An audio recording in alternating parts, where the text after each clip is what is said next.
The first thing Merivyn Aldercroft noticed was that he was bleeding, and the second was that no one in the entire ballroom seemed to care. The Duke of Halverthorne stood with his back to a marble pillar, a glass of untouched champagne in his left hand, and his right hand pressed flat against his ribs beneath his coat.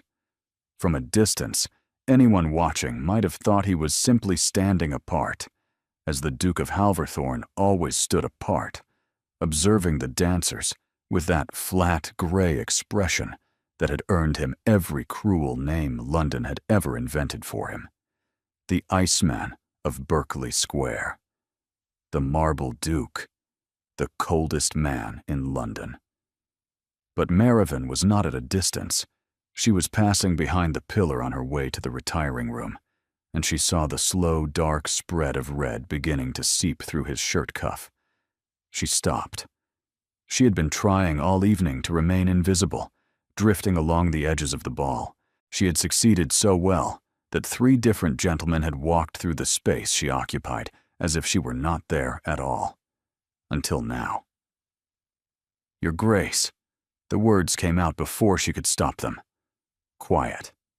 Not a question. Not a summons. Just an acknowledgement. The Duke turned his head perhaps half an inch.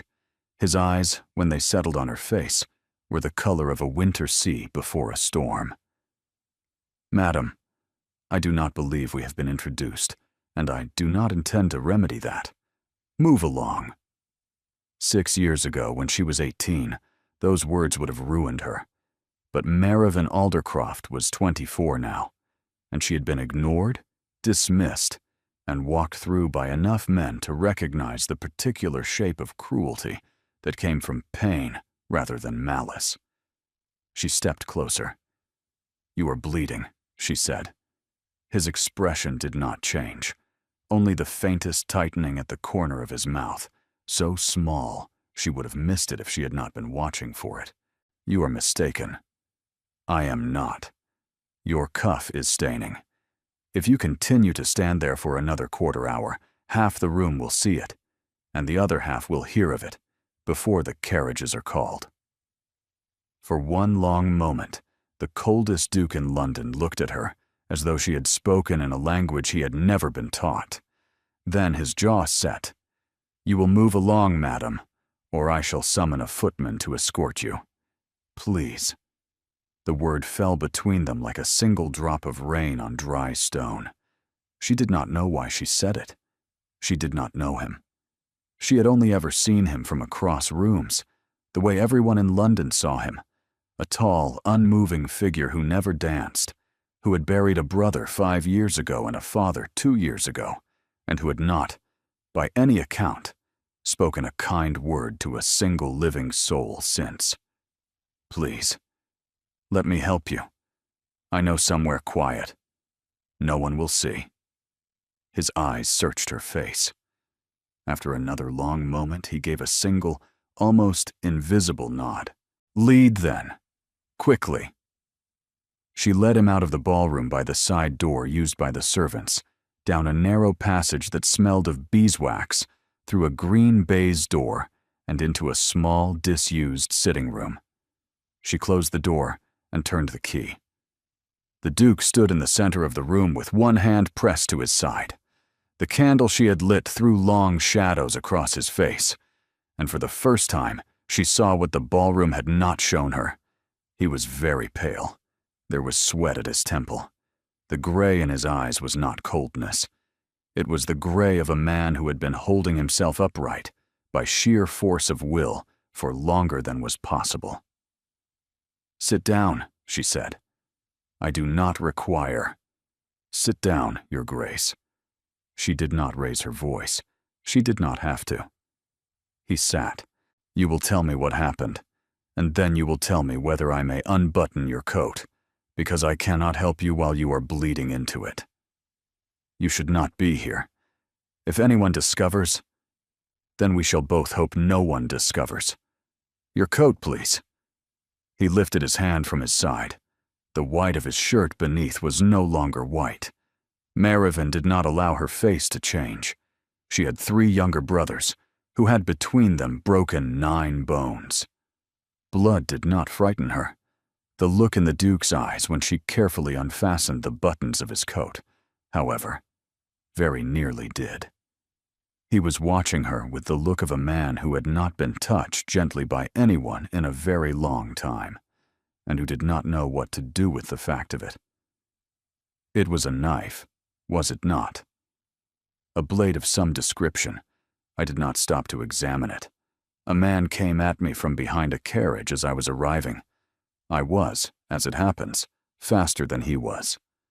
The wound was not as deep as she had feared. A long, shallow cut along the lower ribs, ugly but not dangerous. She tore a strip from the inner hem of her petticoat and pressed it firmly against the cut. Why did you not call for a physician? Because every gossip in London would have known of it before midnight, and whoever sent the man with the blade would know he had succeeded in shaking me. I do not intend to give him that satisfaction. So you intended to bleed quietly through a quadrille and walk to your carriage. That was the plan. It was a very bad plan. The corner of his mouth twitched. It was the plan I had. She bound the strip of petticoat tightly around his ribs. The silence between them was not the silence of strangers. It was the silence of 2 people who had unexpectedly found themselves on the same side of a closed door. "Who are you?" he said. "And why are you helping me?" "My name is Merivyn Aldercroft. My father was Sir Tobias Aldercroft of Wensley Park. He died 4 years ago. I am presently the unwanted houseguest of my stepmother in Cavendish Square. I am helping you because you were bleeding, and no one else had noticed, and because I have spent 6 years being the person no one notices, and I find I don't have the heart to do to anyone else what so many have done to me." He said nothing for a long moment. Lord Corvin Halverthorne. Theodoric, to the very few who once had cause to use it. She had not asked for his name. He had given it anyway, and he had given the smaller, softer one beneath, which no one in London had spoken aloud in 5 years. A bell rang. Supper. He rose carefully.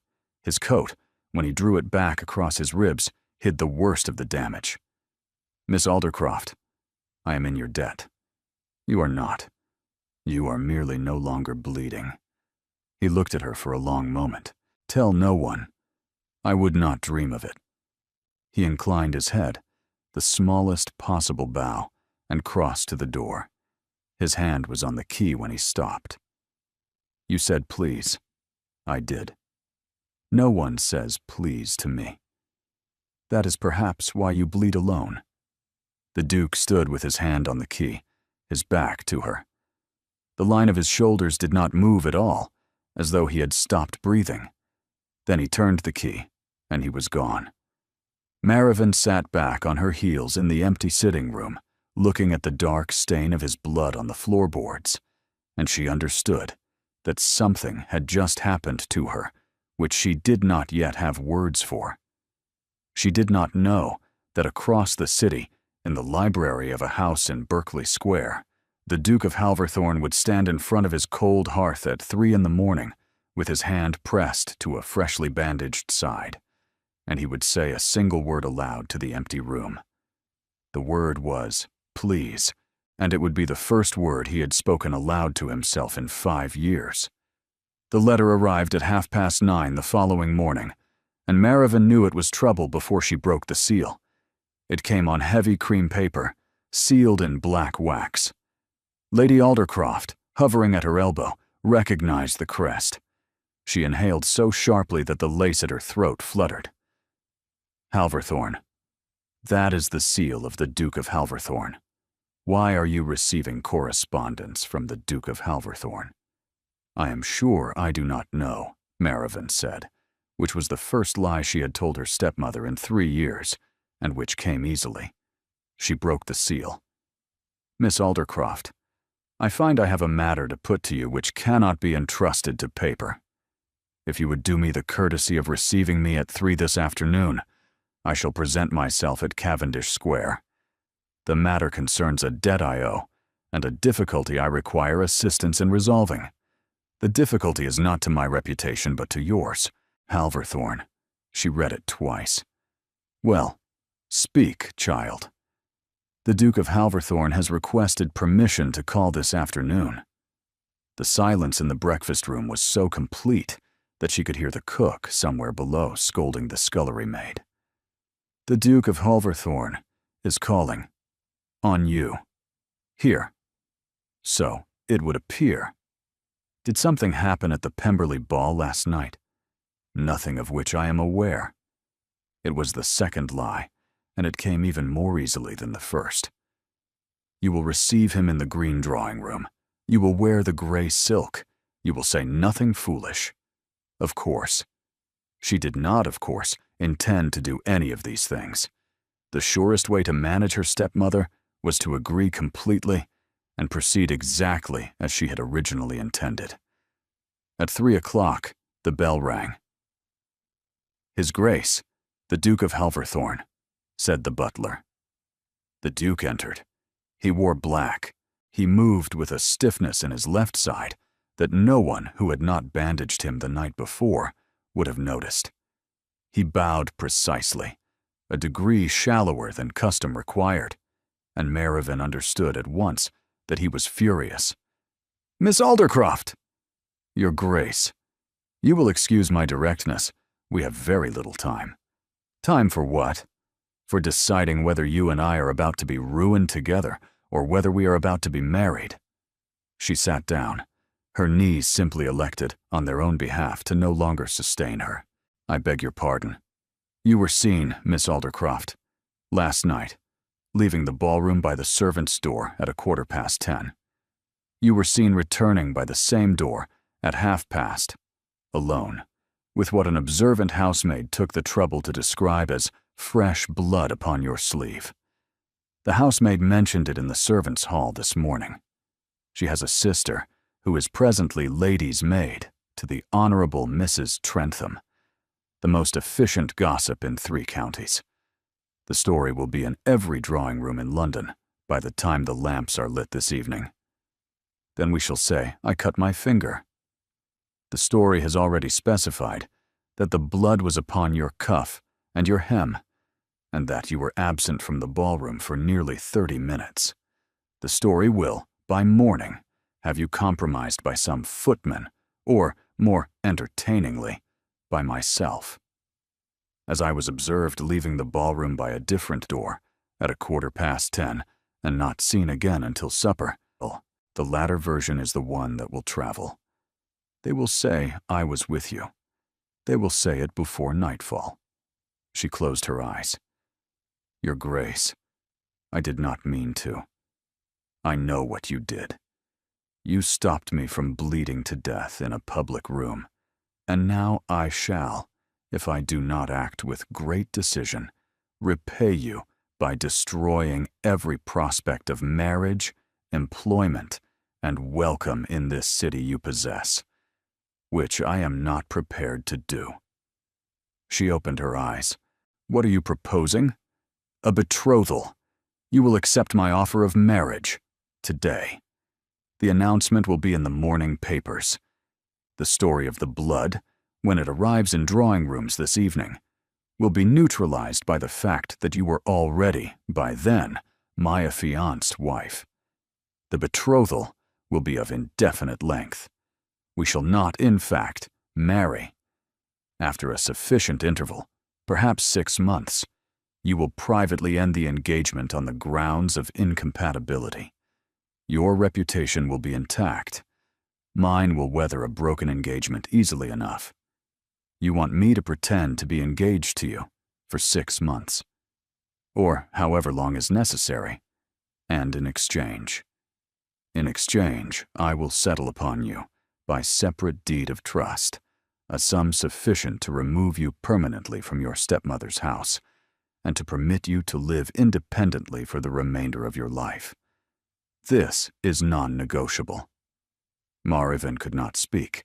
For a long moment she could only look at him, at this remote and bleeding and impossible man, who had walked into her stepmother's drawing room, and offered her the first true freedom of her adult life. Why? Why would you do this? His gray eyes did not move from her face. Because last night you said please, and because no one has said it to me in 5 years, and because I find I am not yet so dead inside that I am willing to allow the woman who said it to be destroyed for it. If it is insufficient, you may refuse, and I shall accept your refusal. She felt something inside her ribs go very still. And if I accept, then I shall go directly from this house to the offices of the Morning Post. My stepmother. Your stepmother will not, I think, be an obstacle. No, she will not. She drew in a long, slow breath. She thought of her father, of the green hills of Wensley Park, of the 6 years she had spent being walked through. She thought of the word, please. Yes, I accept. The Duke inclined his head. Then we are betrothed, Miss Aldercroft. It would seem so, Your Grace. I shall return tomorrow at 11. Whoever sent the man with the blade last night will, when he reads the morning papers, have a very particular interest in the woman I have chosen to marry. You are saying I am in danger. I am saying you have stepped into a room you did not know was burning, and I have just locked the door behind you, and I am sorry for it. He bowed. He left. The door closed. Marivin sat in her stepmother's green drawing room and understood that the trap had closed just now, and she had walked into it open-eyed, and she did not regret a single step. Above stairs, her stepmother was already shrieking for the butler. The announcement appeared in the Morning Post at 6 the following morning, and by 9:30, the knocker on the house in Cavendish Square had been struck so many times that the butler had stopped answering it. Marivin had not slept. Sometime around 4, she had begun to laugh, very quietly, into her own hands, and she had not been entirely certain whether she was laughing or weeping. At 11 precisely, the Duke arrived. Lady Aldercroft, who had spent the morning oscillating between triumph and terror, presented herself with the grandeur of a woman accepting the surrender of a small nation. The Duke bowed to her with the precise depth required by her rank, and not 1 degree more. Lady Aldercroft, I have come to discuss arrangements with my affianced wife. I shall require the use of this room for 1 hour, privately. Your Grace, I should be most happy. Privately, madam. It was simply the voice of a man who had spent his entire life being obeyed. Lady Aldercroft made a sound somewhere between a curtsy and a stammer, and withdrew. Marivin turned to face him. He looked even worse than yesterday. The gray beneath his eyes had deepened. You did not sleep. I did not. Did you? No. Sit, Miss Aldercroft. She sat. He stood with his back to the cold hearth. There are 3 things you must understand. The first, the man who attacked me at the Pemberley ball was not a thief. He was sent. I have my suspicions, and my suspicions involve a man named Ashbel Crane, who was my younger brother's closest friend at Cambridge, and who, since my brother's death 5 years ago, has made it his particular project to ensure that the dukedom of Halverthorne does not pass to me intact. He has spent 5 years circulating rumors, manufacturing debts, and most recently, paying men with knives. You are now publicly attached to my name, which means he will, within a matter of days, make you a target. What does he want? He wants me ruined, dispossessed, dead, or some combination of the 3. He will not attempt your life. He will attempt your reputation, your nerves, and your standing. The second thing, I am, by every account in this city, an extremely unpleasant man. I have not been kind to anyone in 5 years. I keep a very cold house. I do not, under any circumstances, discuss my brother. I will not pretend, Miss Aldercroft, to be a different man for the convenience of our charade. And the third thing." He was silent for a long moment. "I know who you are. 3 years ago, you wrote a pamphlet, anonymously, on the subject of poorhouse reform. The pamphlet was vigorous, factually unimpeachable, and so politically inconvenient to a certain member of Parliament that he attempted to have its author prosecuted. He failed because the author had taken the precaution of routing the pamphlet through 3 printers and signing it with no name. I am acquainted with the second of those printers. I asked him who had written the thing. I have known your name for 3 years. She could not breathe. Why? Why did you never speak to me? Because I had not the smallest intention of marrying anyone, and because a young woman who could write that pamphlet did not deserve the attentions of a man who had nothing to offer her but a closed house and a cold bed. So I left you alone. And then, 2 nights ago, you said please, and you helped me anyway. And I have spent every hour since asking myself what kind of man I have been, that the first person to show me kindness in 5 years was a stranger whose name I had been hoarding like a miser. Hoards gold. The room was very still. Your Grace, I am not finished. No, but I am asking you to stop. He stopped. She rose. She walked to the window. She looked at the carriages passing in the square until she trusted her voice. You knew. 3 years. Yes. Do you have any idea what it is to be invisible for 6 years? To stand in rooms and be walked through? To be told by your own stepmother that the kindest thing you can do is stop reminding the world that you exist? I think I do, Miss Aldercroft, though my invisibility was of my own making, and yours was not. 3 years. You read my pamphlet. You knew my name. You decided I deserved to be left alone for my own good. You decided, without asking me. You sat in your cold house, and you decided that I should be spared the indignity of a cold husband. And meanwhile, I sat in my stepmother's house and learned every year a little more thoroughly that I was a thing the world did not want. Do you understand that your kindness, your 3 years of considerate silence, was indistinguishable from every other dismissal I have ever received? He did not answer. She turned to look at him. Whatever had been behind his eyes had cracked. Yes, I understand. I will keep our bargain. I will be your affianced wife in the eyes of London for as long as is necessary. I will let you settle the deed of trust. But you will not, in the months ahead, mistake my civility for affection. You did not spare me. You ignored me. They are not the same thing. The silence that followed was the silence of a struck bell. He inclined his head, very slowly. You are correct. I know. Miss Aldercroft, may I sit? She nodded. He sat. He looked, in the morning light, very nearly his age, and not the figure of cold marble that London had made of him. This evening there is a small private dinner at the house of the Earl of Senec. Crane will be there. I should like, with your permission, to present you to him. I should like him to understand from the moment he sees you that you are not, in any sense in which he is accustomed to operating, alone. I do not object. The carriage will call for you at 7. He rose. He bowed.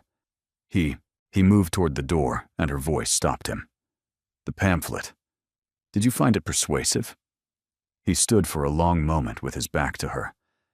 I found it the most persuasive document I had read in a decade.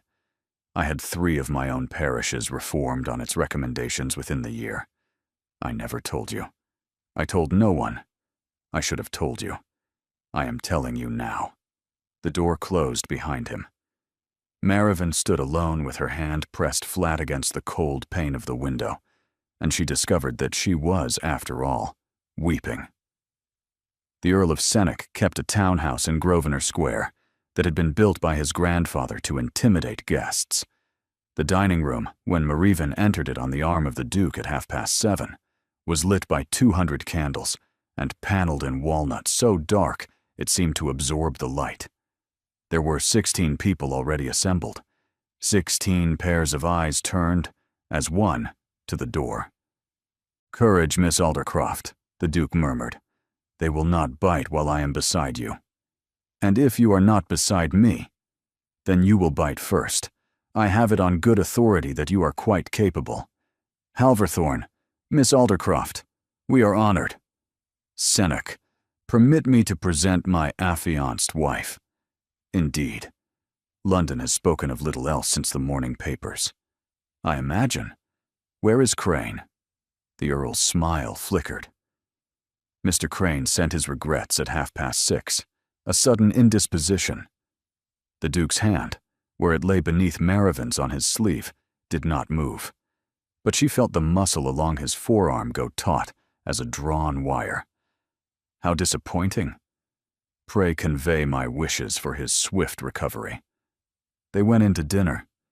She was seated at the Duke's right hand. To her own right sat Lord Garrick Westover, a thin, elegant man of 40. "My felicitations, Miss Aldercroft. It is a remarkable engagement. One hears such varied accounts. Some say it is the romance of the decade.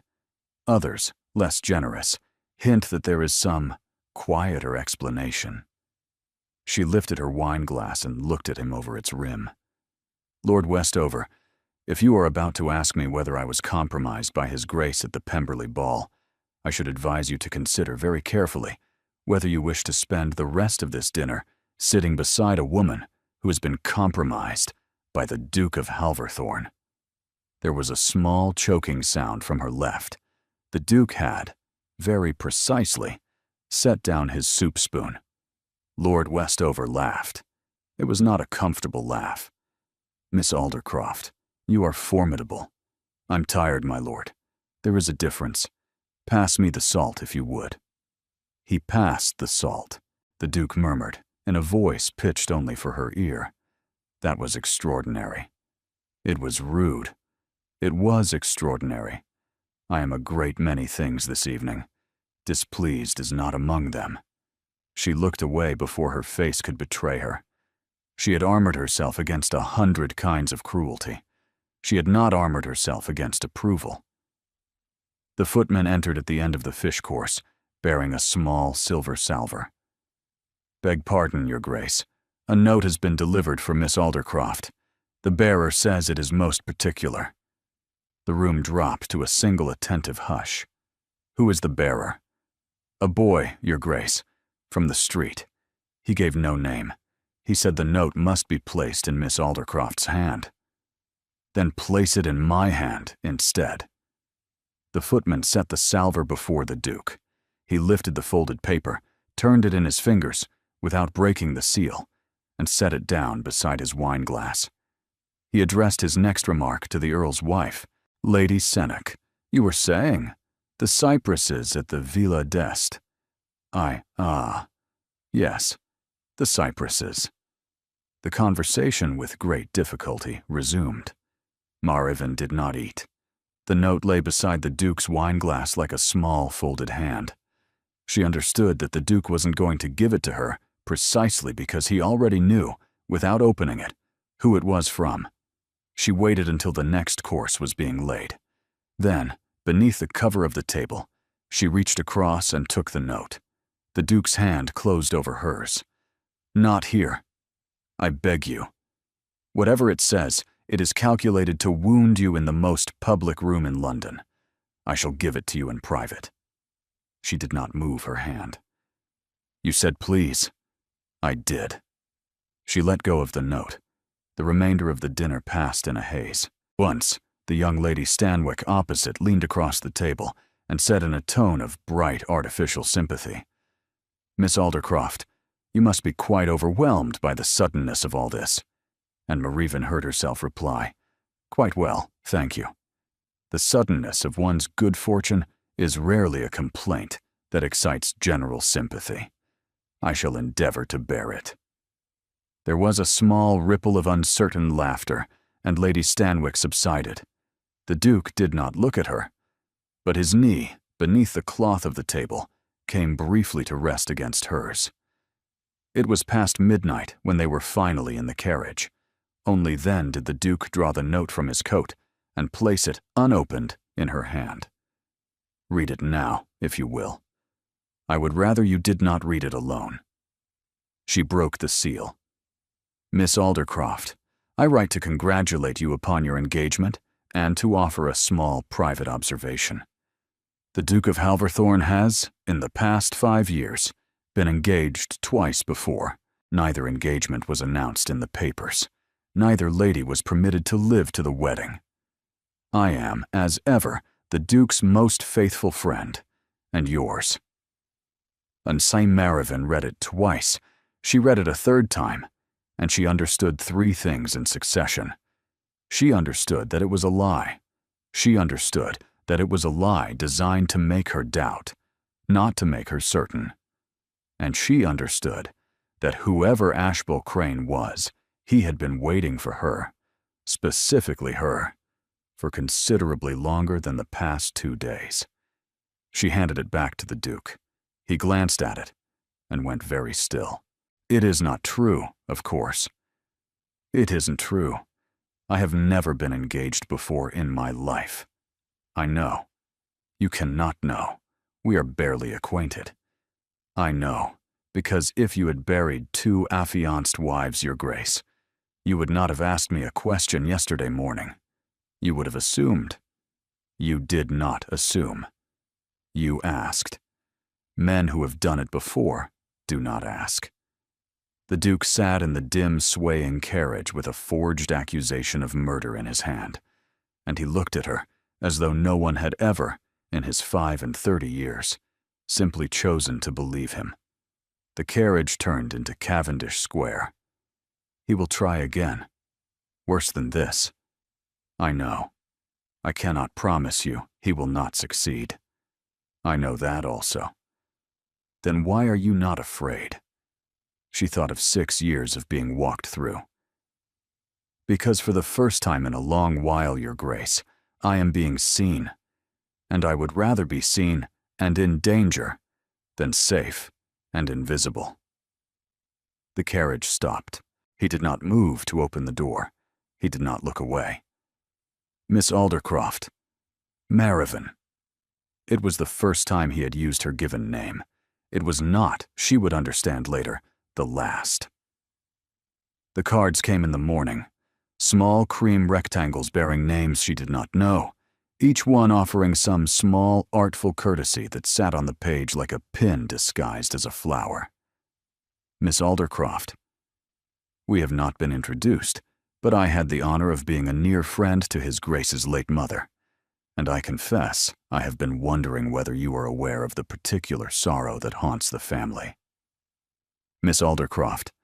There is a portrait in the long gallery at Halverthorne House, which his late brother painted of a young woman the family does not now name. Miss Aldercroft. Pray do not believe everything you are told of the night 5 years ago. There were 2 coffins, not 1. She read them in her bedroom with the door locked. She had read perhaps a dozen when she stopped, and understood that this was the way Crane intended to do it. He was not going to attempt her life. He was going to attempt her certainty. He was going to introduce, in very small dosages, the question that had haunted the Duke for 5 years, and he was going to wait for the question to do his work for him. She gathered the cards. She tied them in a black ribbon and locked them in the bottom drawer of her writing desk. The Duke arrived at 11:30. Marivin received him alone. He looked, for the first time, slightly less exhausted. He had slept, perhaps 3 hours. In him, it was a transformation. You have received cards. 11 by 10:30 this morning. There are more. May I see them? She brought him the bundle. He sat in the chair by the window and untied the ribbon. She watched the precise moment the composure cracked, the moment the man beneath the marble showed for just an instant before he sealed it over again. It happened at the 3rd card. He read the rest. He retied the ribbon. Sit, please. I have to tell you something I have told no one in 5 years. She sat. He did not look at her. He looked at his own hands. My brother did not die of a fever. I told the world he died of a fever. I told my sister, who was 16 at the time. I told my mother, who outlived him by 2 years, and never quite believed me. It was a lie I have maintained for 5 years, because the truth would have damaged my brother's name, my sister's prospects, and my mother's last years of happiness. But you are receiving cards which suggest that someone besides myself knows what happened. Yes, my brother took his own life. He did so by hanging in the long gallery at Halverthorne House, 2 hours before a dinner at which we were to announce his betrothal to a young woman named Iselma Penwraith, who was the only daughter of a country baronet, who was 19 years old, and whom my brother had ruined. He was 22, and he was reckless, and he loved her. When she discovered, in early September, that she was carrying a child, my brother went to my father and asked for permission to marry her. My father refused. There was an alliance with the Duchess of Carromore's only daughter that he had been arranging for 3 years. He told my brother that the matter would be managed, by which he meant that the young woman would be paid and removed and forgotten. My brother did not find this an acceptable solution. I was 30 at the time. I was in Vienna on diplomatic business. I returned the morning after, summoned by an express. I cut my brother down myself. He stopped. Miss Penwraith. Miss Penwraith was sent to a cousin in Yorkshire. Her child was born in February. The child lived 3 weeks. Miss Penwraith took her own life 11 days after the child was buried. Her father wrote to me. I attended her funeral. I was the only mourner from London. My father did not know I had gone. He died 2 years later, and I did not, when I followed him to the grave, weep for him. That is what Crane knows. He was my brother's closest friend. The cards you are receiving are the first weapon he has chosen to use. They will not be the last. He will sooner or later attempt to publish. When he does, my sister, who is now 23 and recently married to a clergyman in Hampshire, will read in the papers that her brother was a suicide and a seducer. He stopped again. That is what I am. A man who buried his brother in a lie. Marivin did not speak for a long moment. She rose. She crossed to where he sat. She did not touch him. She stood in front of him, and she waited until he raised his eyes to her face. Theodric. He inhaled as though he had been struck. Theodric, you did not bury your brother in a lie. You buried your brother in a kindness. The lie was your father's. The choice to maintain the kindness was yours. They are not the same thing. He could not speak. He reached up very slowly, and he took her hand. He did not press it to his lips. He simply held it in both of his, as though it were an object that might at any moment be taken from him, and he bowed his head over it. And Marivin Aldercroft stood in her stepmother's green drawing-room with the coldest duke in London, weeping silently into her ungloved fingers. He did not weep aloud. He did not shake. There was only the slow heat of tears against the back of her hand. She did not pull her hand away. She did not speak. When at last he raised his head, his eyes were dry. His face was composed. But it was not the composure of marble. It was the composure of a man who had set down a weight he had been carrying alone for 5 years.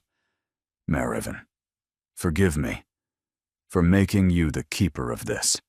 It is not your burden. I'm keeping it because I choose to keep it. Do not insult me by suggesting otherwise. He looked at her, and the corner of his mouth did the thing it had done the night before. Yes, of course. He rose. He retained her hand a moment longer. Then he released it and bowed. I shall see you tomorrow. There is a matter I should like to put to you. I shall not reconsider. Then tomorrow, when you have not reconsidered, I shall put my matter to you." He left. She stood in the empty drawing room with her hand still warm where his tears had fallen, and she understood that the coldest duke in London was not cold at all, and that the only person in the city to whom this fact was now known was herself. It was not a thing she would have surrendered for any sum on earth. Lady Carradine's ball was, by the unanimous judgment of London's most experienced campaigners, the third great battlefield of the season. By Thursday morning, the wagers at White's stood at 3-1 that Crane would attend. "You are amused by this," Merivale said. "I am steadied by it. I should very much like this evening to teach them better manners." By doing what? By being, for the first time in 5 years, a man who is visibly happy in a ballroom. Theodric, you cannot. I can. Crane will be there tonight. He believes that if he can maneuver me into a corner of that ballroom and provoke me into a single moment of public coldness toward you, he will have demonstrated to all of London that this engagement is a fiction. I propose to demonstrate the opposite. You are asking me to perform an affection that we do not feel. I am asking you to perform the affection that we are not yet permitted to name. There is a distinction." She did not look up at him, because if she had, she did not trust what her face would have done. "I shall help you." The success of it depended upon Merivale's ability to act as though she had been waiting 6 years to be looked at by Lord Corvin Halverthorne, in precisely the way Lord Corvin Halverthorne intended, this evening, to look at her. The difficulty, she did not say aloud, was that she had not been waiting 6 years. She had been waiting 6 days. The gown she wore that night was of the deepest forest green silk, delivered that afternoon from a Bond Street modiste with whom Merivale had never had an account, accompanied by a note in the Duke's hand. "I shall be greatly obliged if you will wear this." "T.Y." He arrived to collect her at 9:30. He kissed her gloved knuckles and murmured, so that only she could hear, "I am terrified, Miss Aldercroft. Be kind to me." "I shall not be kind. I shall be magnificent. Kindness is for breakfast." The corner of his mouth did the thing. The ballroom at Lady Carradine's house in Hanover Square was so vast that it had been built around an indoor fountain. The fountain ran, the candles burned, and the entire of London turned at 9:45 to watch them enter. The Duke walked beside her. He walked, in fact, fractionally behind her, like a man who had decided that the woman on his arm was the more important person in the room. He inclined his head to Lady Carradine. He did not, in the first quarter hour, look at any other woman in the room except his betrothed, and he looked at her in a way which Lady Stanwick would describe in a letter the next morning as the look of a man who has come in from a long winter and discovered on his own hearth a fire he did not light. The Duke asked her at 10:20 to dance the second waltz. When his hand came to rest at her waist, he did not hold it at the polite distance of a hovering bird. He let it rest with the full, deliberate weight of a man who was no longer pretending. "Theodric," she breathed. "Merivale. I cannot tell, any more, what the play is and what is not. Neither can I. I have stopped trying to know." She missed her step. He caught her, smoothly. It was at the third turn that she saw Crane. He was standing beside the fountain, a glass of champagne in his hand. He had her brother's old coloring, fair hair and a long, thin face, and a mouth that had the trick of seeming to smile at something just behind the person it was addressing. He raised his glass to her as the waltz turned them past him in the smallest possible salute. She did not look away. She let her hand, the gloved hand resting on the Duke's shoulder, slide upward by perhaps half an inch until it rested at the back of his neck. The gesture was, in the language of the ballroom, scandalous. It was the gesture of a wife. The Duke's breath caught against her temple. Merivyn. I see him. I should like very much, Theodric, for him to understand that I have seen him, and that I have not been afraid for 1 second, and that you and I are not, in any sense, which he is capable of understanding, alone. Then we shall make him understand. He stopped dancing. He stopped in the center of Lady Carradine's ballroom in the middle of a waltz, with 200 people watching, and he raised her hand to his lips, and he kissed the back of her glove. He did not do it briefly. He did it slowly, with his eyes closed. The orchestra, after a moment of confused hesitation, played on around them. Half the room gasped audibly.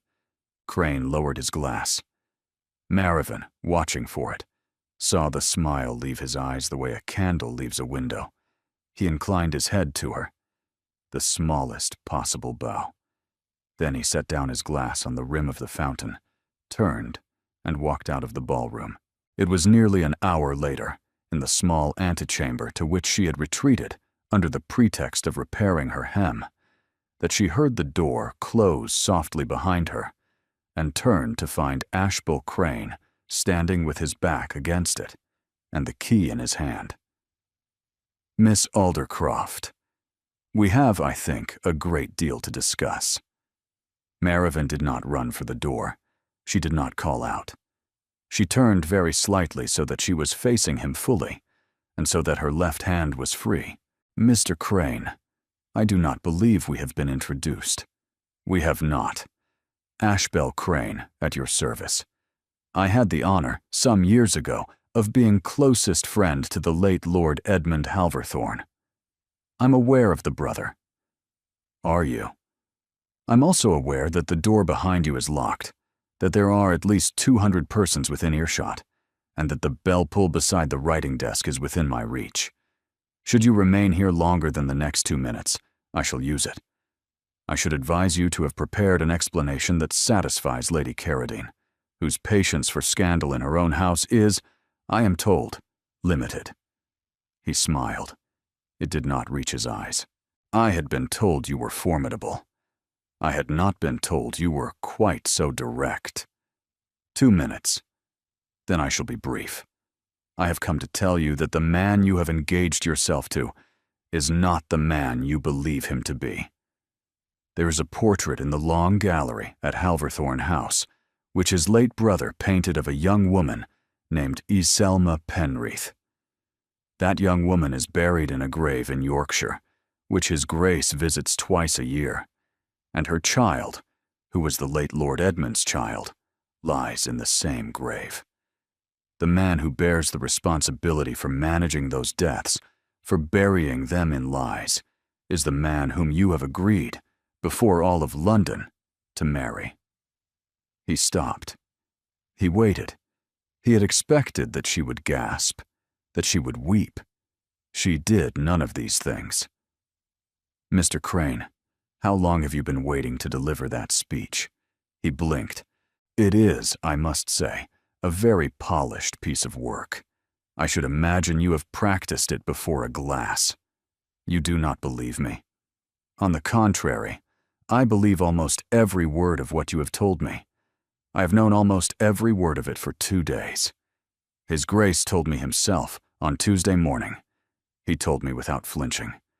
He did not, Mr. Crane, send you ahead of him to soften the blow. The smile did not leave his face, but something behind it shifted. He told you, all of it. All of it, including his attendance at Miss Penreath's funeral, including the 11 days between her child's burial and her own. There is nothing now that you can publish about Lord Corvin Halverthorne, which I will not already have known of for longer than the printer who sets the type. You think his confession has bought him your loyalty. His confession bought him my respect. My loyalty he bought with something else, which is not your concern. He has used you. He attached himself to you publicly because he required a shield. He is not a victim. He is a strategist. And you have been moved, deliberately, to a square upon his board, which he requires you to occupy." She listened. "Mr. Crane, you are quite correct. He has used me as a shield. He has done all of this with my full understanding, and he asked my permission for each of it. The difference between you and His Grace is not that he is a strategist, and you are not. You are both strategists. The difference is that he asked. You did not. I find I prefer the strategist who asks. I shall now ring the bell." She moved. He moved faster. He crossed the room in 3 strides, and his hand closed around her wrist, not gently, before she could reach the bell pull, and he held her there with his face close to hers. "Listen to me, you stupid little girl." The door burst open. The lock gave way with the splintering of pine, and the Duke of Halverthorne came through it with a force that suggested the door had been struck by a man who had been listening, with considerable attention, to a great many of the preceding sentences. Crane released her wrist. He was a fraction of a second too slow. The Duke hit him. He hit him with a closed fist in the center of the face, with a precision that suggested he had not entirely forgotten the boxing he had learned at school. Crane went down hard, against the writing desk, and the writing desk went down with him, and the small porcelain inkwell shattered, and the ink ran across the carpet in a slow black fan. The Duke did not look at him. He looked at Marivin. "Are you hurt?" "No." "He laid his hand upon you." "He took my wrist. He did not strike me." "Show me." She extended her wrist. He took her hand in both of his, and he turned the glove back at the cuff, and he looked at the skin beneath. It was reddening. He bent his head, and he pressed his lips, very lightly, to the place where the marks would form. Behind them, in the corridor, footsteps were beginning. Lady Carradine's voice, sharp and astonished. "Marivin. Theodric. I am going to kill him." "You are not. He is unconscious. He will be ruined when he wakes. You did it the moment your fist met his nose. He has reached for a woman publicly engaged, in a private room with the door locked, in front of many witnesses.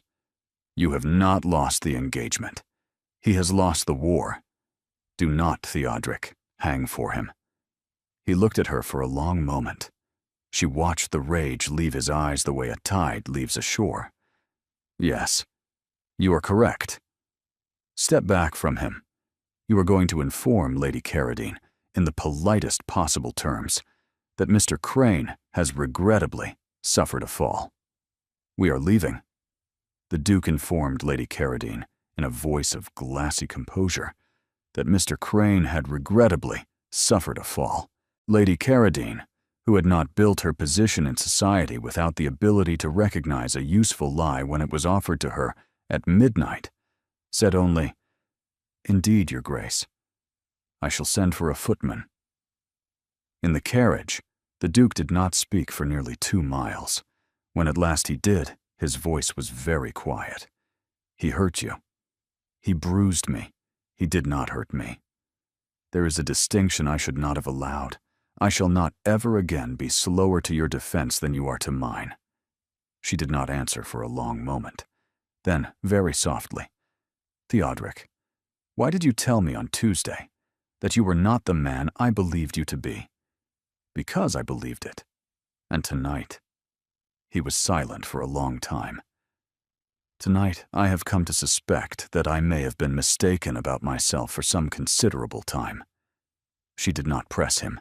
She had, in the splintering of a door, learned everything she required to know. The carriage rolled on through the dark streets, and Marivin Aldercroft and the Duke of Halverthorne sat in silence, side by side, not touching, not speaking, and entirely no longer alone. There is a particular hour in a London night, between the calling of the watchman and the first creaking of the cart wheels at the markets, in which the city becomes briefly quiet enough that a person standing alone at a window may hear, beneath the ordinary murmur of a great place, the smaller sound of their own breathing. Marivin heard it for the first time at 3:30 on the morning after Lady Carradine's ball. She had not slept. She had bathed, let her maid take down her hair, and now sat at the writing desk in her nightgown and shawl. She thought of the splintered door. She thought of the Duke's mouth against the underside of her wrist. She rose. She drew back the curtain. The square below was empty. A single carriage stood at the curb on the far side of the iron railings, the lamps lit, the horses standing very still in the cold. There was no reason for any carriage to be standing at 3 in the morning in Cavendish Square. Then the door of the carriage opened, and the Duke stepped down into the lamplight. He did not look up at her window. He stood in the cold, in his greatcoat, with no hat, and he looked across the empty railings at the dark front of her stepmother's house. He had not, she understood, intended to come to the door. He had simply not been able to remain, this night, in his own house. She did not stop to consider. She drew her shawl closer. She left the bedroom in her bare feet, went down the back stairs in the dark, through the green baize door into the cold, flagged kitchen, down the area steps, and out at the basement door, which the cook left unbolted in the small hours, so that the milk girl could come in at 5. He saw her before she had reached the gate. He did not move. She crossed the pavement to him, in her nightgown and her shawl, in her bare feet on the cold stones, with her hair loose down her back. "Theodric, what are you doing?" "I do not know." "How long have you been here?" "I do not know that either." He was a man of 35 in a greatcoat in the small hours of a March morning, and he had not slept, and he was looking at her as though she were the only thing in the city he could quite remember the name of. "Come inside." The cook leaves the area door open at 3. There's a small room beside the kitchen which my father used as a study. It has a fire that is banked, but not out. He nodded. She led him through the unbolted door, past the dark kitchen, into the small, low-ceilinged room that had been her father's. She knelt and lifted the ash with the poker. The fire bloomed. "Theodric, take it off. You're shaking." He took off his coat. He sat in her father's chair. She sat opposite, and she waited. She had learned that he would, if she waited long enough, find his own way into speech. "I have been thinking all night about what I am to ask you in the morning. I had prepared a great many sentences. I find that I cannot, here, remember any of them. May I tell you instead what I hadn't prepared to say? Please. On Tuesday, I told you I had not been kind to anyone in 5 years. I have spent the last 72 hours discovering that I was wrong. I told myself I had failed at love once, with my own brother, and that I had no business at it again. Marivin, I have failed at this also. I have failed at it astonishingly. I have failed at it with such completeness that I no longer remember when it began. Theodric, I am telling you because I have spent my adult life refusing to tell anyone anything. I love you, Marivin Aldercroft. I have loved you, I think, since you said please. I shall continue to love you, whether you choose to remain my affianced wife at the end of this season, or whether you choose to dissolve our engagement. I am telling you because I should rather you know it once and refuse it than not know it, and live the rest of your life believing that the man who came to your stepmother's drawing room on Tuesday morning was the man he claimed to be. He was not. The fire crackled. Marivin rose. She crossed to him. She knelt in her nightgown on the rug at his feet, and she took both of his cold hands in both of hers. Theodric, look at me. On the night of the Pemberley ball, you said no one says please to me.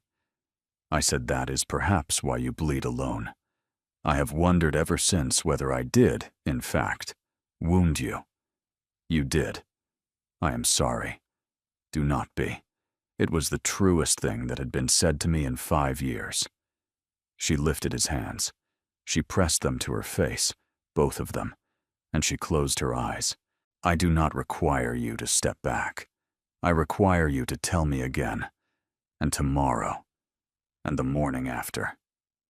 I have loved you, I think, since you sat in that chair and told me to lead the way.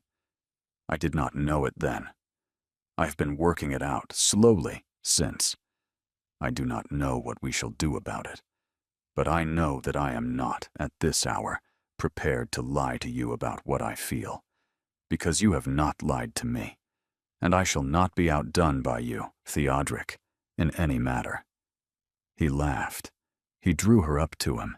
He drew her into the chair, into his lap, into the circle of his arms, and she went, in her nightgown, with her shawl trailing on the floor, and she put her arms around his neck. He kissed her hair. He kissed her temple.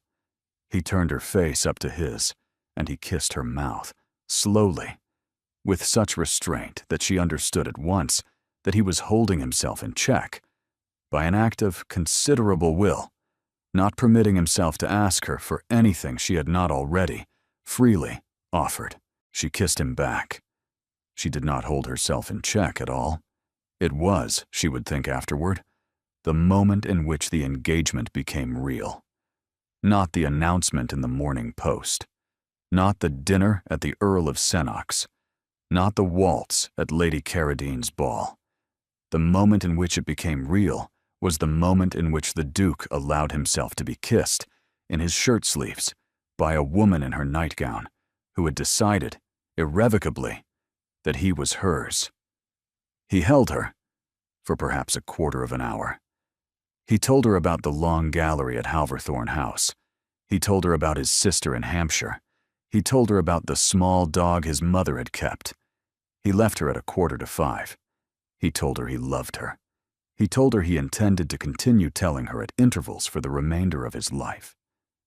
She watched him climb into the unmarked carriage. She climbed back to her bedroom in the cold stone dawn, and she slept for the first true sleep she had slept in nearly a fortnight. She did not yet know that she would not see him again at 11.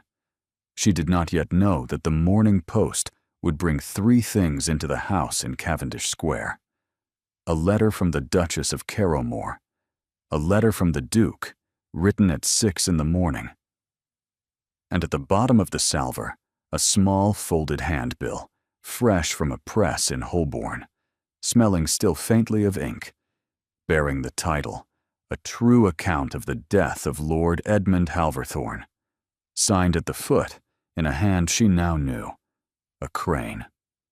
The world, while she slept, had begun to burn. She did not read the handbill first. She read his letter first.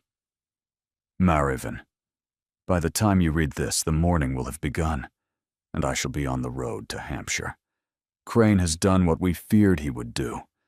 The handbill was struck overnight at a press in Holborn, and is being distributed at this hour throughout the clubs and to 100 private addresses. My sister will, by tomorrow, have read in the papers of her own county that her brother was a suicide and a seducer. I cannot, in conscience, allow her to learn it from print. I am going to her now. I shall be back in London on Friday. Forgive me. I love you. I shall return. T. She read it twice. Then she read the handbill. It was 8 pages. Crane had not lied. He had told the truth in such a way that the truth, in his telling, became something monstrous. And in his final 2 pages, he had set out an account of the Duke's recent engagement to a Miss Marivin Aldercroft of Cavendish Square, which engagement, he wrote, appears upon close inquiry to have been arranged with great haste in the immediate aftermath of an attack upon the Duke's person at the Pemberley ball, the circumstances of which Miss Aldercroft has been pleased to render herself a public participant in concealing. He had joined her name to it. He had joined it cleverly. He had joined it without a single accusation that could be answered by libel. Marivin sat at the breakfast table with the handbill before her, and her stepmother in the chair opposite, weeping with a violence that suggested the matter had become considerably more her own concern than her stepdaughter's, and she understood that she was, by 10 in the morning, the most discussed woman in London. The bell at the front door began to ring. It did not stop. Marvin received none of them. She sat in the green drawing room with the door locked, and she wrote 3 letters, and she did not weep. The first letter was to her brother Augustus, who was at Cambridge. She told him the truth. The second letter was to her father's old solicitor, Mr. Padworth, in Lincoln's Inn. She asked him to call upon her at 4 that afternoon. The third letter she did not send. She wrote it. She folded it. She placed it in the drawer of her writing desk. It was addressed to the Duke of Halverthorne. Theodoric, do not, when you return, mistake what I shall do in the next 24 hours for any failure of love. She locked the drawer. She summoned her maid. She instructed her maid to pack 1 small trunk with her plainest gowns, her writing case, her father's miniature, and the locket containing her mother's hair. The maid asked no questions. At 3, Marvin left the house in Cavendish Square by the back area door. She wore her plainest cloak, with the hood drawn up. She walked to the corner of Wigmore Street, where she engaged a hackney, and she gave the driver the direction of the Bull and Mouth coaching inn at St. Martin's-le-Grand. She purchased, from a clerk who did not know her, a single inside seat upon the 4 o'clock mail coach to Bath in the name of Miss Marian Alder. The coach rolled out of the yard at 4 precisely. She closed the curtain. She closed her eyes. The coach rolled on through the deepening dusk, and Marvin Aldercroft, with 1 small trunk at her feet and a folded handbill smelling faintly of fresh ink in the bottom of her reticule, vanished from London. Behind her, in Cavendish Square, the bell at the front door of her stepmother's house was still ringing. It would ring, off and on, for the next 3 days. No one would answer it. The first letter from Marvin reached Halverthorne House at 2:30 on the Friday afternoon. The Duke had returned from Hampshire 2 hours earlier. He had not slept since Wednesday night. He had ridden into the stable yard at noon and walked into his own house to discover that his betrothed had, on Wednesday evening, vanished. There had been, in every coffee-house and in every club in London, the slow rising tide of a story that had, by Friday morning, begun to take the only shape such stories ever took, which was that Miss Aldercroft, having read the handbill, had fled. The Duke read the letter at his writing desk, standing. Theodoric. By the time you read this, I shall be in Bath, in lodgings taken in the name of Miss Marian Alder. The address is at the foot of this letter. You will not come for me. I require you to read this twice before you do anything in answer to it. Crane will not be finished until he has provoked a response from one of us that ruins both. I have understood that the only response he cannot use against you is my absence. He cannot harm you through me if he cannot find me. He cannot drag your name through a public defense of mine if there is no public defense to be made. I have therefore removed myself. I am perfectly safe. I have written to Mr. Padworth, who knows where I am, and who will, on receipt of my next letter, take certain steps with regard to the small estate my father left me, the income from which is now sufficient, since I came of age last September, to support me. You will, in London, do what only you can do. You will retain the most disagreeable libel counsel in the Inns of Court, and you will sue Crane for every printed sentence in his handbill that touches upon yourself. You will not sue him on my behalf. You will leave my reputation, in this fortnight, in my own hands. Do this for a fortnight. At the end of the fortnight, you may come to Bath. You may not come before. If you come before, I shall not see you. I love you. I told you I would tell you again. I am, as it happens, in considerable misery without you. I am, also, perfectly willing to remain in considerable misery for a fortnight, because the alternative is to be rescued by a man I love into a ruin neither of us would survive. Trust me. Do the work. Come to me on the 27th. The Duke read the letter standing. Then he read it again, sitting. Then he laughed. It was not a laugh anyone in his household had heard in 5 years. He took out a fresh sheet of paper. He wrote in his sharp, economical hand a single sentence: Merivyn. I have read it twice. I shall do as you ask. T. He gave it to a courier, with instructions to ride through the night. Then he ordered his man to lay out his most formal coat. He had just enough time before nightfall to call upon the senior partner of the firm in Lincoln's Inn that handled the libel suits of the late Lord Chancellor's grandson, and to put before that partner the case of Halverthorne against Crane. By 6 in the evening, a writ had been drawn, sealed, and dispatched. By 7, it had been served upon Mr. Crane at his lodgings in Albany. By 8, the news had reached 3 of the clubs in St. James's, and by 10, it had reached all of them. By the time the Duke walked out of White's, the consensus in the room behind him was that the writ had not been served by a man who was guilty.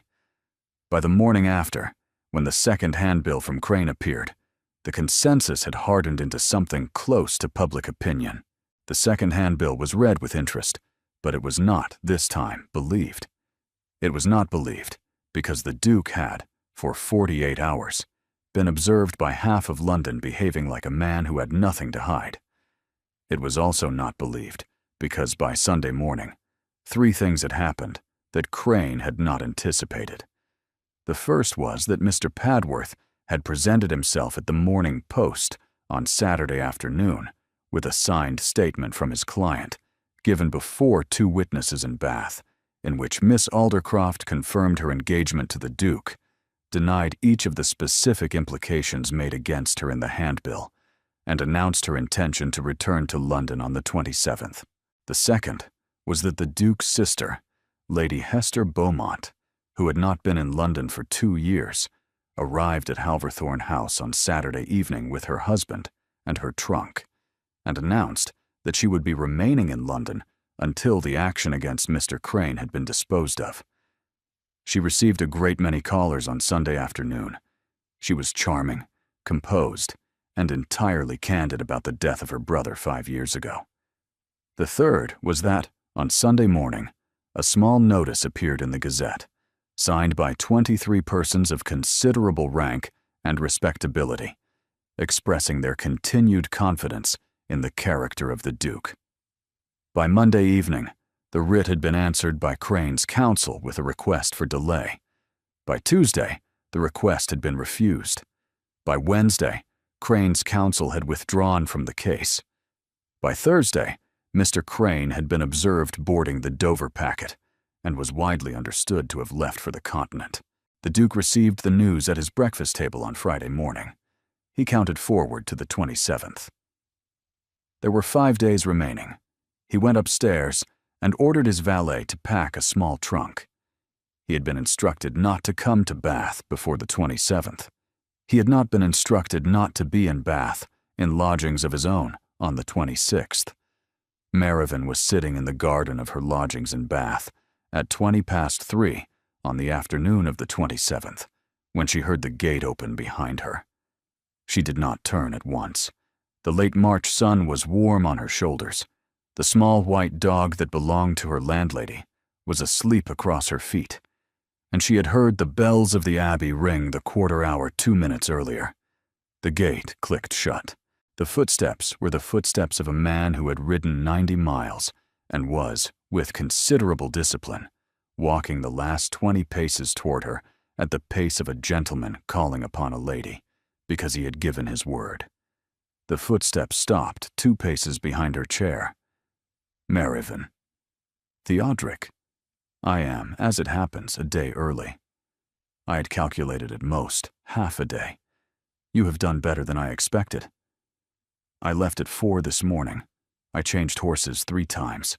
I have been in Bath since 1. I took lodgings at the White Hart, where I have done nothing for 2 hours and a quarter, except wait for the Abbey clock to strike a respectable hour. She rose. She turned.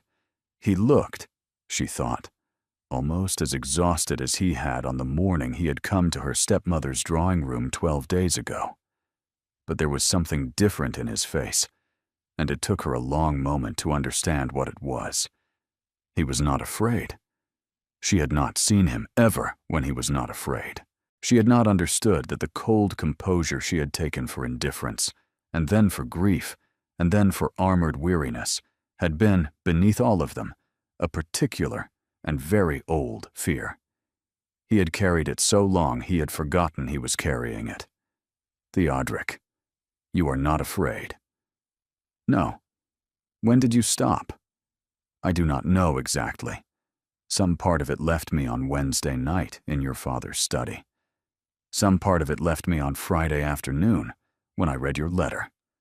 The last of it left me, I think, this morning at 4 on the road, when I understood that I was riding toward you and that you would, when I arrived, still be here.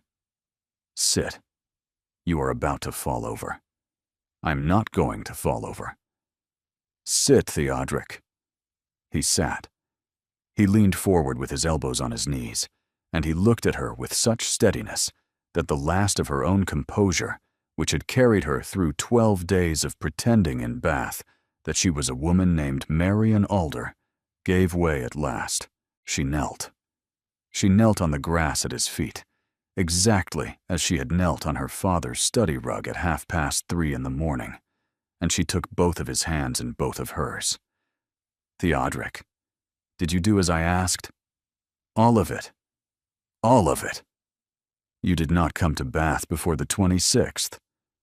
I was in Bath on the 26th. I was not in this garden until the 27th. You did not, if I may observe it, specify the geography. You specified the day. She laughed. She had not laughed in 12 days. Theodric Halverthorne, you are an exact man. In matters concerning you, a very exact man. And Crane. On the continent, disgraced, sued, withdrawn. He is not my concern any longer. Your sister, in London, in my house. She has, I am instructed to tell you, decided in advance that she loves you, and she is unwilling to be persuaded to revise the opinion. I shall do my best to deserve it. Mariven. Theodric. I have a thing to ask you. It is not a clever question. I wish to ask you in the way a man asks a woman a question, when he loves her, and when he intends, if she answers correctly, to spend the remainder of his life arranging his affairs so that she is permitted to discover that he has not stopped loving her, ever, on any day, for any reason. Theodric. Mariven Aldercroft, will you in fact marry me? The garden was very quiet. A blackbird in the laburnum on the wall sang 2 notes and stopped. The small white dog turned in a circle and laid down across both of their feet. Yes. You did not require me to argue for it. I did not. You may save your arguments. You may present them to me at intervals over the course of our marriage. He raised her hands. He pressed them, both of them, against his face, and he held them there.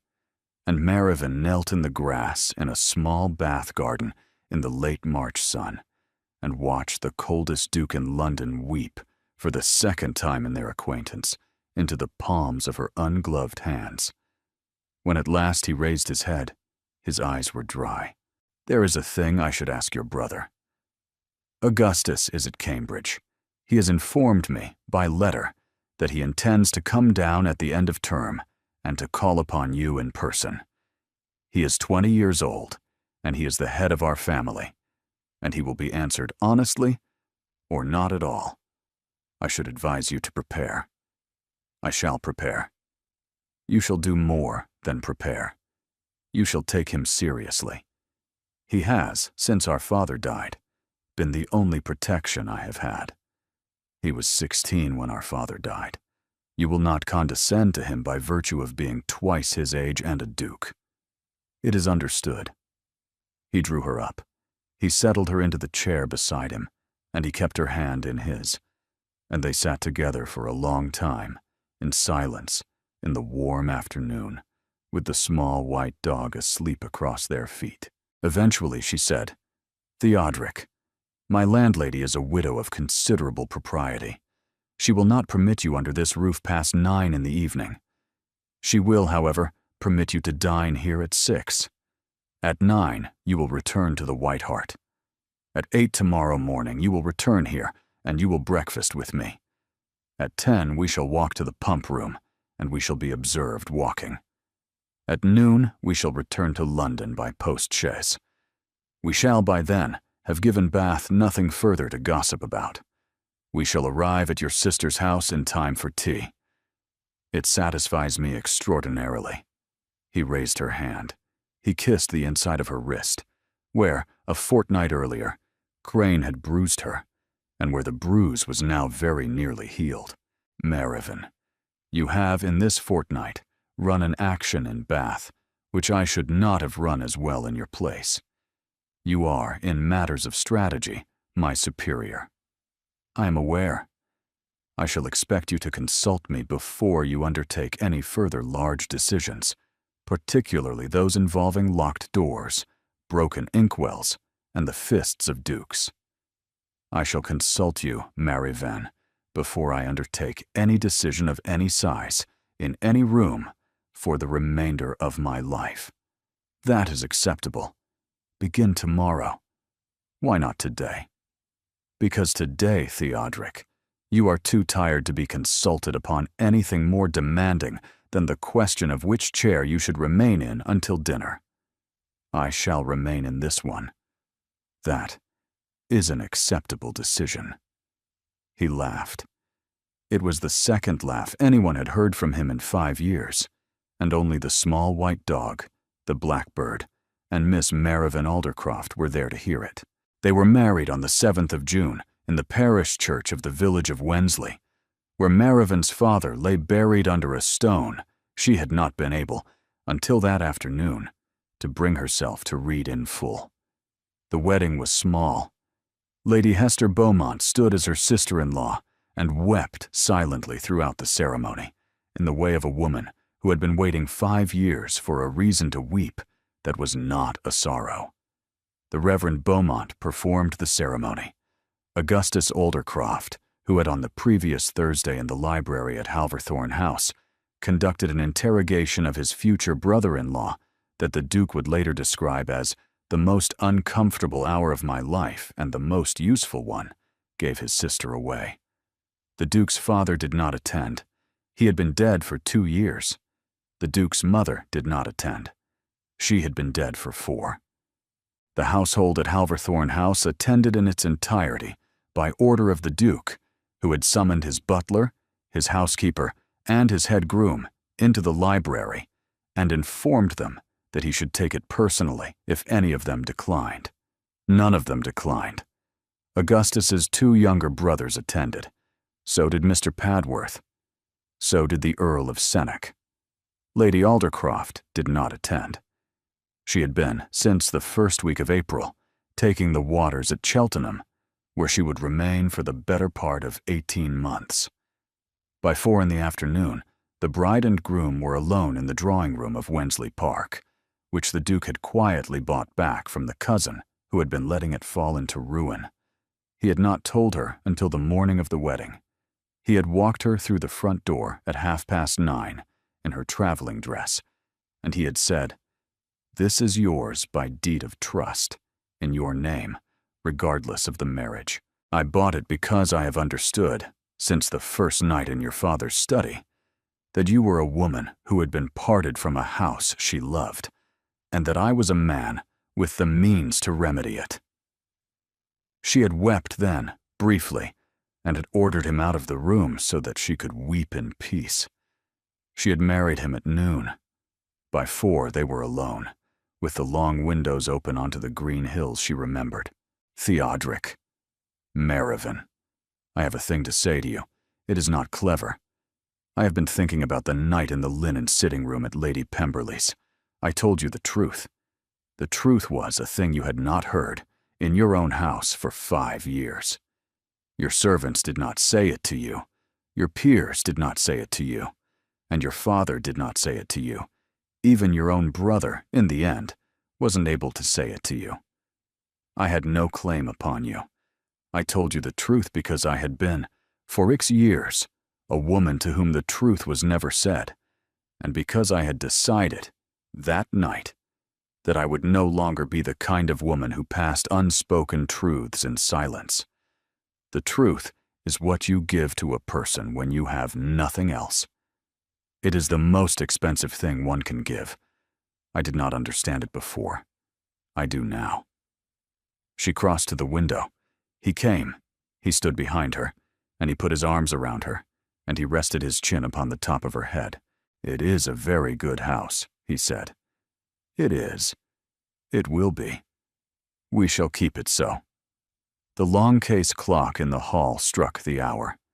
Somewhere, a long way off, the bells of the parish church began to ring, because the verger had been instructed by the Reverend Beaumont, before the wedding party departed, that the bells were to ring at 5 and at 6 and at 7, in case the bride and groom were within hearing. The sound of bells pleased them. 3 years later, Merivyn Halverthorne, Duchess of Halverthorne, stood in the long gallery at Halverthorne House in London, looking at a portrait she had not previously seen. It had been concealed, until that morning, behind a heavier and more recent landscape, in a small alcove at the far end of the gallery. The landscape had been moved at her own instruction. Behind it, an older painting had been revealed, hung at a height suggesting it had been placed there by a man who did not wish it to be looked at, and forgotten there by a man who did not, any more, remember which paintings he had hidden. The portrait was of a young woman in a pale blue dress, with hair the color of late wheat. She was perhaps 19. She was sitting in an orchard, with an apple on her lap, looking at someone just beyond the frame of the picture with the smallest possible smile. The signature in the lower right corner read, E. Halverthorne, 1812. The Duchess stood in front of the portrait for a long time. When at last her husband joined her, half an hour later, he stopped 4 paces behind her and did not speak. She did not turn. "Theodric, this is Selma Penreath." Yes, he loved her. He painted her as she was. He painted her happy. He did. I should like to keep this portrait. I should like to hang it in the small sitting room above the south stair. I should like our children, when they come, to grow up knowing that their father had a brother who could paint, and who loved a girl in an orchard. I should like the painting to be looked at. I should like it to be named. Will you permit it? He came to stand beside her. It was a long moment before he could speak. Yes, I shall require it. I have not been able, in 8 years, to look at this painting without being rendered useless. I find today that I can. I had not understood. I had been waiting for someone to ask. You will write to her father in Yorkshire. You will tell him that the painting hangs in our house, and that any member of his family who wishes to come and see it will be welcomed. I will. You will visit the small grave in October, and you will lay flowers there in your brother's name, and you will, this October, take me with you. I shall. He lifted her hand. He kissed it on the inside of her wrist, where Crane had bruised it 3 years and 4 months earlier, and where there was, of course, nothing now to see. Merivyn, I love you. I know. I tell you, because I told you. I should always tell you. You haven't in 3 years missed a morning. You may continue. He laughed. Down the long gallery, in the great hall, the bells of the front door rang. It was the hour at which Lady Hester Beaumont and the Reverend Beaumont and their 2 small children were expected for tea, and with them Augustus Aldercroft, who had taken his degree at Cambridge 2 years earlier and was now reading for the bar. The Duke and Duchess of Halverthorne stood in the long gallery in front of a small portrait of a young woman with an apple in an orchard, and they did not, for a moment longer, move. Then the Duchess turned, and she put her hand into her husband's, and she said, "Come. They will be wanting their tea. We have a great many people to be glad of, Theodric." "Yes. Lead the way, Merivyn, as you did the first time." She led the way. In a corridor of a different house, 3 years and a few months earlier, on a March night neither of them would ever forget, a young woman had said please to a bleeding stranger, and the world, while neither of them was looking, had quietly begun to be remade. Thank you for staying with Theodric and Merivin until the very end. Their story did not begin with a storm. It did not begin with a trap. It began with a single quiet word, said by a young woman who had decided, at last, that she would no longer be the kind of person who passed unspoken truths in silence. And it ended in an orchard portrait, lit at evening, named at last, with bells ringing in the hall and tea being poured below stairs. If a single gentle word can change the coldest man in London, perhaps it can change a great deal more than that. If you have not subscribed, please do, and ring the bell, because more stories are waiting. Thank you for being here. You are the reason these stories are told.